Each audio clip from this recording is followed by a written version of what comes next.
Alrighty. Welcome everyone. This will be the first of a few YouTube videos that are designed to get you excited and get you interested in Yatagarasu. Yatagarasu is a very interesting fighting game that I have been enjoying for the past few weeks. Maybe you've caught it on my stream or something else. And there is a new version of the game that is going to come out. Before I get any further, let me go ahead and just talk about Yatagarasu and what's going on and things. Yatagarasu is a fighting game that was developed by a team of 3 Japanese indie game developers. These 3 men, they call their group PDW HOTAPEN, H-O-T-A-P-E-N, and they have been making this version of Yatagarasu, version 4.3, for 5 or 6 years. Or they were making it for 5-6 years when it came out. And it was just a labor of love. Just those 3 dudes, they made this fighting game. Recently, on Indiegogo, they received crowdfunding for a new version of the game, a new version of Yatagarasu called Attack on Cataclysm. That is a new, unreleased version of the game that is coming soon. The planned release date is summer 2014, and it's summer now, so we're hoping it comes out in the next couple of months. That new version will be released on Steam, it will have GGPO netcode, and it will also add 3 new characters. Okay, so it's going to add a bunch of stuff, but it will be a separate purchase. Regarding this version that I'm playing now, this is an old version of Yatagarasu, which some people refer to as version 4.3, because that's where it is. This is an old version, but it was released. It is a complete release. You can go buy it right now. It's sold by a company called Rice Digital. They are a UK-based, United Kingdom-based publisher of Japanese doujin games, and they publish Yatagarasu, and that's how I'm able to play it, because you can buy the game right now. But the new version of the game is coming soon, and I hope that you will all enjoy the new version of the game, or even this version of the game. And so, I'm going to release some tutorial content based on the old version of the game. If things are changed in the new version of the game, I will be certain to let you know. Hopefully, the developers include patch notes and things like that if they balance the game, which we're pretty sure they will. Okay, so, Yatagarasu. This is a fighting game that has 8 characters. The new version will have 11. They're adding 3 new characters. On the left and right edges of the screen are Crow and Ko. Ko is, they're both male, and they are considered like the Shoto characters of the game. If you're familiar with Street Fighter, these guys have a blue-red Ryu Ken thing going on. They have a quarterback kick, they have a fireball, and they have an uppercut. So if you're familiar with how Ryu and Ken play in Street Fighter, these 2 characters should be very easy to pick up. Okay? In the middle are 2 samurai girls named Shimo and Hina. Okay? And Shimo and Hina also have very similar looking moves, but they don't actually play the same. Shimo is more offensively designed, and Hina is more defensively designed. Also, Hina is currently the only charged character. To the left of Hina is Juzumaru. He has Rekkas, and he makes Bruce Lee noises. Jet is a boxer. He's very much an homage to Dudley from Third Strike. Many of his moves look very similar, but he does not really play exactly like Dudley. He also has a custom combo-style super that has a timer that works down and lets him do new things, sort of like a Ganejin from Third Strike. Chadda is the grappler character. He has full 360 motions and spinning pile drivers and command grabs, things like that. And Hanzo is a quick and tricky character. She's designed to take advantage of air resets. She has 2 different dive kicks, and she also has a command grab. Okay, so when you pick a character in Yatagarasu, you have a choice of picking one of their 2 supers. Every character has 2 supers in this game. Now, when you pick a super, you are powering up that super and doing an extra 20% damage. Okay, so just that super will do 20% more damage than if you did not pick it. Pardon me for just a second.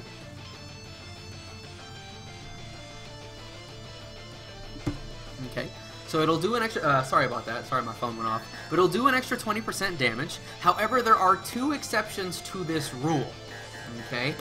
if you pick Chadda's first super, which is a 720 punch, or if you pick Jet's second super, which is quarterback kick, and this is the mode super that lets him combo new things. If you pick one of these two supers, it's not powered up by 20%, but it gains additional properties, and I will cover those in more detail when I get to those character videos. Okay. However, it should be noted, this super that you pick here is not the only super you have, like in Third Strike. In Third Strike, you had 3 supers and you pick one, and that's the super you get, but you don't have the other 2. In this game, you always have both of your supers, just that the super you pick is powered up in some way. Okay? There's also another feature in this game. After you pick your character and after you pick your super, if you weren't in training mode, you would actually be able to pick an announcer. Okay? And the announcer would actually commentate your matches as they happen. Let me go ahead and just show you a quick example of that. If I were to go to arcade mode, pick my character. Actually, that's not it. But that's where the story is. It's not translated yet. The new version of Attack on Cataclysm will include an English localization. Okay, let's see here. Let's see. You know what? I think you only get the commentators in online mode. That might be what's going on. I don't get them in arcade or versus. Oh well. It's no big deal. But it is an interesting feature of this game. After you pick your character and your super, you also have a chance of picking a commentator. And they picked Tokido, KSK, and Kokujin as commentators that you can pick. You can also pick Murderface if you know a little trick if you hover over Tokido. But basically, like, if you throw a lot, or if you land a big combo, or if you land certain counter hits, they start calling stuff out, and they make comments about the matches. And it's interesting, but you can also turn it off in option mode if you prefer not to do it. Okay. After you've picked your super, there is a stage select. 5, 6, 7, 8, 9. There are 9 stages and a training stage, so there's 10 stages. There's also a random select, and each stage has its own song. Round 1, fight. Okay. Now, as far as the game is concerned, I want you to look up here. Hello! I'm over here. Look above my head. Okay. This game does have 6 buttons. Okay. 6 buttons are used to play this game. You have light punch, you have hard punch, you have light kick, and you have hard kick. Okay. However, you also have 2 buttons that serve as parries. Okay. This is high parry, and this is low parry. Okay. So you have to press a button in order to parry in this game. Sakare! Oh, missed it. Oh, you know what? It's because BL counters are on. Ah, oh, darn it. I'm playing this game too much. Got all these training mode options set up. There we go. And that's how you parry in this game. I will cover parries in more in depth at a later time, but all you really need to know for now is that, like Third Strike, it has parries. Okay? How you move around in this game, similar to other 2D fighters, you have walking, you also have forward dashes, and you also have back dashes. If you're familiar with Street Fighter, particularly Street Fighter 4, you might say, well, does the backdash have any properties? And in this game, the answer is no. In Yatagarasu, backdashes have no hit invincibility, no throw invincibility, no invincibility whatsoever.